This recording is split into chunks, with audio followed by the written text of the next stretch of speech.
Perkenalkan, nama saya Rara Tangkelangi, Stambuk 182195, kelas D, pemrograman game. Kali ini saya akan mempresentasikan tentang game. Yang pertama itu kita akan membahas tentang sejarah game. Asal-usul permainan video atau video game terletak pada awal tabung sinar katoda berbasis pertahanan peluru kendali sistem pada akhir 1940-an. Program-program ini kemudian diadaptasi ke dalam permainan sederhana lainnya di era tahun 1950-an. Pada akhir 1950-an dan melalui tahun 1960-an, lebih banyak permainan komputer yang dikembangkan, kebanyakan di komputer mainframe. Secara bertahap, tingkat kecanggihan dan kompleksitasnya pun turut bertambah. Setelah periode ini, video game menyimpang ke berbagai platform, arcade, mainframe, konsol, pribadi komputer, dan kemudian permainan genggam. Nah, ada beberapa generasi sejarah perkembangan game. Yang pertama, generasi pertama. Generasi pertama, konsol permainan video berlangsung dari tahun 1972 dengan rilis dari Magnavox Odyssey hingga 1977. Ketika Pong Style, produsen konsol, meninggalkan pasar secara massal karena pengenalan dan keberhasilan mikroprosesor berbasis konsol. Generasi kedua, dalam sejarah komputer dan video game, generasi kedua biasa disebut sebagai awal era 8-bit atau kurang lebih 4-bit era. Dimulai pada tahun 1976 dengan merilis Fairchild Channel F dan Radovince 1292 Advanced Programmable Video System. Beberapa contoh konsol game pada generasi kedua dapat dilihat di samping.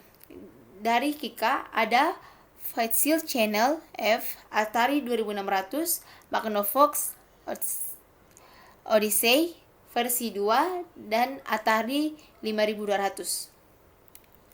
Kemudian pada generasi ketiga dimulai pada tahun 1983 dengan dipasarkannya Jepang Family Computer atau lebih dikenal dengan nama Famicom. Kemudian dikenal sebagai Nintendo Entertainment System di seluruh dunia. Walaupun konsol generasi sebelumnya juga menggunakan 8-bit prosesor, pada akhir generasi inilah konsol rumah yang pertama kali diberi label oleh mereka bit, ini juga masuk ke mode sebagai sistem 16-bit seperti Mega Drive, Genesis, dipasarkan untuk membedakan antara generasi konsol. Kemudian generasi keempat atau biasa disebut dengan era 16-bit, pada generasi ini NES mendapat sambutan hangat di seluruh dunia dan sebuah perusahaan bernama Sega mencoba menyaingi Nintendo. Pada tahun 1988, Sega merilis konsol Next Generation mereka, Sega Mega Drive, yang juga dikenal dengan Sega Genesis. Konsol ini menyajikan gambar yang lebih tajam dan animasi yang lebih halus dibandingkan NES.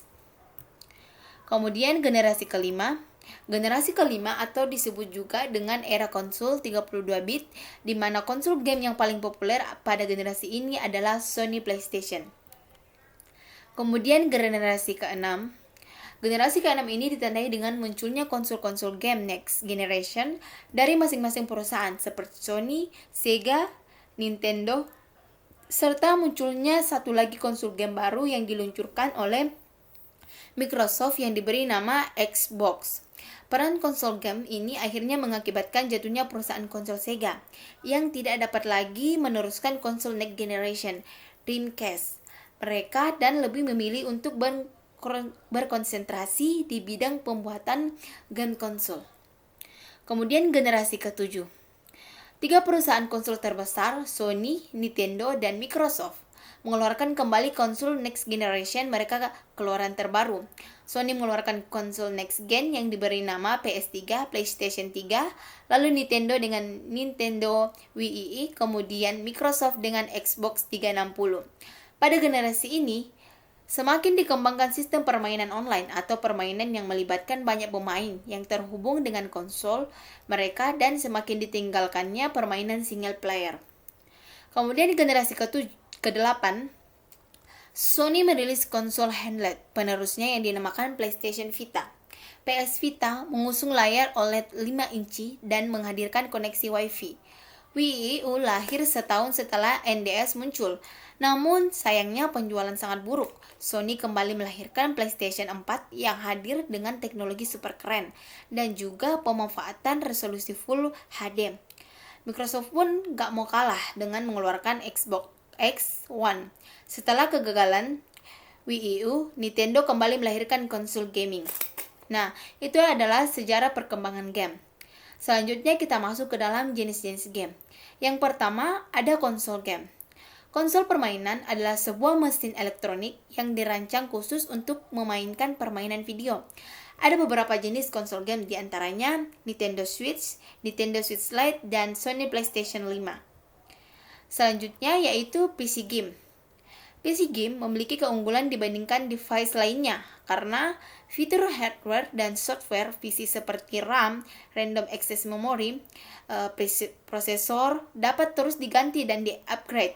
Sehingga untuk mereka yang memiliki PC games tidak perlu mengganti device-nya secara keseluruhan. Nah, ini beberapa contoh PC game. Ada Horizon Zero Dawn, The Witcher 3, Wild Hunt, dan Dark Souls 3. Kemudian yang selanjutnya mobile game. Game yang menggunakan platform ini merupakan game yang sedang digandrungi oleh semua orang. Pasalnya, game dengan mudah diinstal dan dimainkan di perangkat mobile.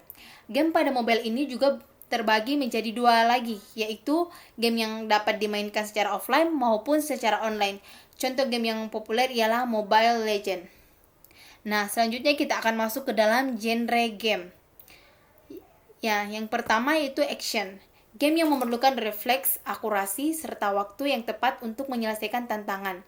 Contoh game adalah Spy Hunter, Legend of Kate, Road Rash, dan lainnya. Kemudian yang kedua yaitu fighting.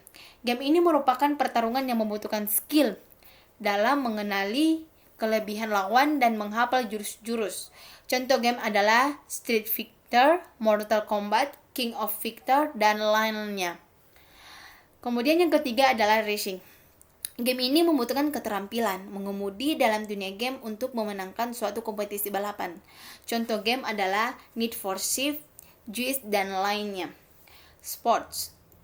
Yang keempat, sports. Seperti namanya, game ini membutuhkan keterampilan pemain dalam menguasai peraturan olahraga. Contoh game adalah soccer, basket, dan lainnya. Kemudian yang kelima yaitu role playing game. Game ini membutuhkan pemain sebagai tokoh utama untuk memecahkan suatu masalah. Contoh game adalah Star Ocean, Ultima, dan lainnya. Kemudian yang keenam yaitu adventure. Game ini mengajak pemain untuk melakukan petualang sembari menyelesaikan misi dan atau melewati rintangan atau masalah. Contoh game adalah Dragon Slayer, Monkey Island, dan lainnya. Yang ketujuh, strategi. Pada game ini, pemain membutuhkan sebuah strategi yang dapat membantu untuk memecahkan masalah. Contoh game adalah Warcraft, Master of Orion, dan lainnya. Kemudian yang kedelapan yaitu ada puzzle. Seperti namanya, game ini membutuhkan kemampuan dalam memecahkan teka-teki atau tebakan. Contoh game adalah Tetris, Bomberman, dan lainnya. Kemudian genre game yang selanjutnya itu FPS atau First Person Shooter. Genre FPS atau First Person Shooter kebanyakan terdapat pada game yang melibatkan peperangan dan senjata api seperti Point Blank, Call of Duty, Counter-Strike, Valorant, dan lainnya. Kemudian yang ke-10 itu ada RTS atau Real Time Strategy. Game RTS atau Real Time Strategy memungkinkan users untuk menyusun strategi untuk mengalahkan musuh. Mungkin kebanyakan dari users mengenal salah satu game RTS yang sudah sangat melegenda yaitu Age of Empires. Kemudian yang ke-11 yaitu RPG, Role Playing Games. Game RPG memungkinkan pemain untuk mengontrol karakter yang dipilih atau dibuat. Game-game seperti franchise Assassin's Creed, franchise Final Fantasy, dan masih banyak contoh lain merupakan contoh dari game RPG. Kemudian yang terakhir atau yang ke-12 yaitu MMORPG atau Massive Multiplayer Online Role Playing Game. MMORPG merupakan subgenre dari RPG. Muncul dikarenakan pertumbuhan komunitas game online yang semakin masif. Nah, selanjutnya akan kita bahas yaitu elemen pembentuk game. Nah, ada dua elemen pembentuk game. Yang pertama yaitu formal element dan dramatic element. Nah, elemen pembentuk game.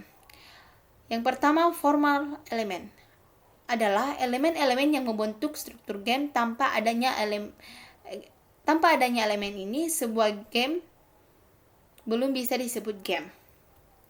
Nah, ini adalah beberapa contoh elemen formal, yaitu ada pemain, bentuknya itu single player. Kemudian ada tujuan, bentuknya itu memasukkan barang ke tas yang tepat. Kemudian ada prosedur, mouse sebagai controller utama dalam membentukkan barang, memindahkan barang.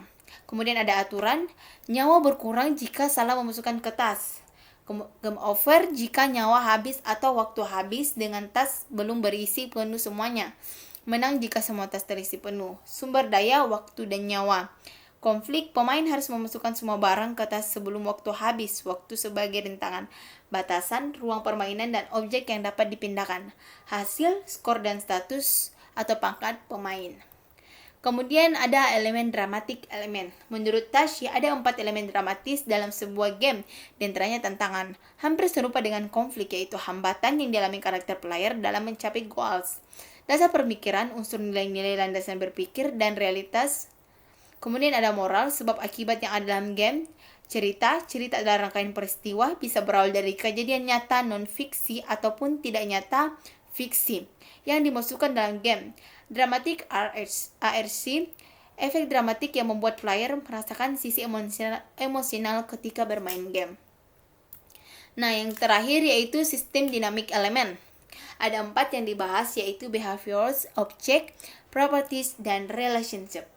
Di behaviors ada perilaku atau aksi tindakan tertentu yang dimiliki objek pada kondisi tertentu. Perilaku sederhana misalnya gerakan bida catur. Perilaku yang kompleks misalnya RPG movement, yaitu fighting, walking, running, pick item, dan sebagainya. Kemudian semakin banyak behavior, semakin banyak pilihan, semakin tidak terduga akhir dari game tersebut. Kemudian selanjutnya yaitu objek. Elemen dasar yang membangun sebuah sistem. Sistem terdiri dari berbagai objek yang saling terkait. Objek dapat berupa berbentuk fisik maupun abstrak. Ditentukan oleh sifat dan perilaku yang diatur untuk masing-masing objek. Juga ditentukan oleh hubungan dengan objek lain. Kemudian yang selanjutnya itu adalah properties. Aspek kualitas maupun kuantitas dari objek baik fisik atau konseptual. Umumnya berupa nilai yang diberikan kepada objek. Bervariasi dari mulai sederhana sampai kompleks. Nilai bisa berubah bila berinteraksi dengan objek yang lain. Kemudian ada relationship. Hubungan antar objek dengan objek lain. Kemudian menjadi hal penting kunci dari desain. Ditampilkan dengan banyak model, yaitu hierarki atau berurutan berdasarkan lokasi, tempat, aturan permainan, perubahan berdasarkan nilai tertentu. Sebuah objek bisa memiliki beberapa jenis relationship. Dynamic system, yaitu setiap elemen saling terkait dan berkesinambungan agar tercapai tujuan yang ditentukan.